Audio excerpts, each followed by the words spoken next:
घर नहीं जाना, तिरुपती जाना है, घरी जाणार आहे हम घरी. तर आपण आता कोल्हापूरकडे निघालोय. परत सगळं झालेलं आहे आपलं फिरून. हम्पी, तिरुपती सगळ्या गोष्टी.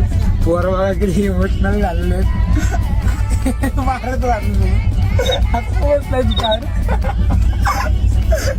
अरे काहीतरी बोल. अरे इमोशनल झाले इमोशनल दादा. जोशी इकडं घुसतोय पावडर भाई घरी शेअर करायचा व्हिडिओ.